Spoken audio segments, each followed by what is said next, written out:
Hello friends. अपनी ज़िंदगी की कहानी आपसे शेयर करती हूँ, कहीं ना कहीं भड़ास निकालने के लिए, क्योंकि ये सब बातें मैं किसी से नहीं कह सकती। और अब 10 साल से जब झेलते झेलते अब किसी को मेरी बातों में कोई दिलचस्पी भी नहीं रह गई। हर कोई मुझसे इरिटेट होने लगा है, हर कोई को लगता है इनकी तो वही कहानी है। तो कहीं ना कहीं मैं अपना दुख आप लोगों से बयान कर रही हूँ कि शायद आगे चल के अगर मेरे बच्चे मुझसे सवाल करें कि माँ तुमने मेरे बाप को क्यों छोड़ा था, क्यों तलाक लिया था, तो उनको ये पता चले कि मेरी माँ की वजह जेन्युइन थी। और मैं आप लोग से भी एक रिक्वेस्ट करूँगी, प्लीज़ मुझे कमेंट में ज़रूर बताएं कि मेरा फ़ैसला गलत तो नहीं।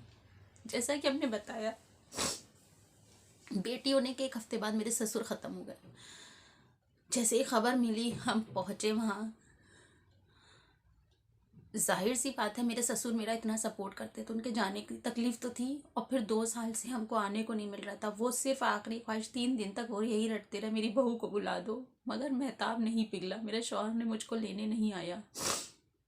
जब हम मिट्टी में पहुंचे उनकी, तो मेहताब ने वहाँ बहुत बवाल किया, चिल्लाने लगा, तू अब आई है, तेरी वजह से मेरे बाप मर गए, तुझे बुला रहे थे। तो उस वक्त हम कुछ नहीं बोले। पूरा घर भरा था, पूरा खानदान इकट्ठा था, और वो मेरे ऊपर चिल्ला रहा था, निकल जा तू यहाँ से, मुझे मारने भी खड़ा हो गया। खैर सब लोगों ने समझाया बुझाया, वो आई है, 1 हफ्ते का बच्चा लिए, पेट का ऑपरेशन हुआ। भरी महफिल में उसने मेरी खूब बेइज्जती करी और हम खामोश थे कि अल्लाह मेरी गलती क्या है। एक औरत के लिए घर होना बहुत ज़रूरी होता है। मर्द कभी भी उसको अपने घर से निकाल सकता है, और इस घर की कीमत हमसे ज़्यादा कोई नहीं जानता है। एक छत, एक छत जिसको औरत कह सके ये मेरा घर है, जहाँ से कोई उसे निकाले ना, जहाँ पे उसके बच्चों का हक हो।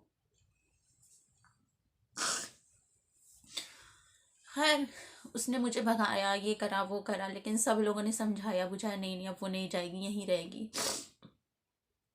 मेरे ससुर दफन वफन होने के बाद सब जब वापस आए, तो सारे रिश्तेदारों ने डैडी से कहा कि अपनी बेटी को छोड़ दीजिए। मगर माँ बाप शायद अपनी औलाद की मोहब्बत के आगे सबकी बुराई ले लेते हैं। सब ने कहा गलत कर रहे हैं आप, छोड़ नहीं रहे। मगर डैडी को लगा कि अभी 1 हफ्ता हुआ है, इसका ऑपरेशन हुआ है, प्री मेच्योर डिलीवरी हुई थी मेरी 8 महीने में, सारे स्टिचेस मेरे टूट गए थे पहले वाले। डैडी ने कहा हम छोड़ेंगे नहीं, और उसकी अभी ऐसी हालत है कि हम उसको छोड़ नहीं सकते, बस इतना कर सकते वो रोज़ सुबह आएगी शाम को चली जाया करेगी। और फिर हम वहाँ से चले आए।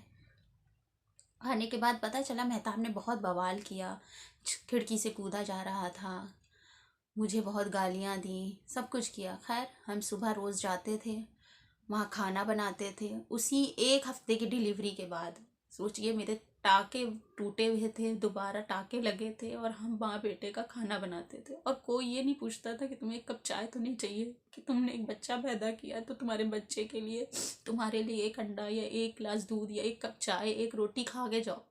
सुबह से काम करते थे, काम करने के बाद रात में 8-9 बजे मेरे भाई लोग मुझे लेने आते थे, और हम नौकरानी की तरह वहाँ से काम करके घर आ जाते थे, और घर आके अपने खाना खाते थे। जाने के चक्कर में ना मेरी तेल मालिश हुई, कुछ नहीं हुआ। मगर इस इंसान ने कभी मेरे किसी भी एफर्ट को ध्यान नहीं दिया।